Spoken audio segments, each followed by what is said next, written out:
पहले ये वीडियो देखो, इसके बाद फनी कमेंट ही मजे लेंगे।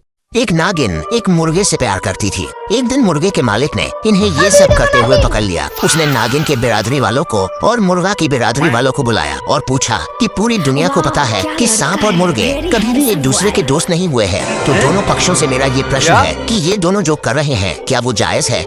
ये सुनकर दोनों बिरादरी के लोग बहुत नाराज हुए। इसके बाद नागिन की बिरादरी से एक नाग आगे आया और मुर्गों की तरफ से एक बैक बेंचर मुर्गा आगे आया और दोनों एक साथ गुस्से से मालिक को बोले, क्या छेड़ा भोसड़ी? अरे बाप रे। अब इसके फनी कमेंट की मजे लेंगे। उससे पहले अपनी प्यारी माँ की लंबी उम्र के लिए वीडियो को लाइक करके चैनल को सब्सक्राइब कर दो और कमेंट में रेड हार्ट भेजें।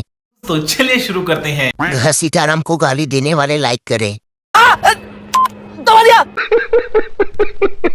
20 साल का तजुर्बा है। अरे भोसड़ी के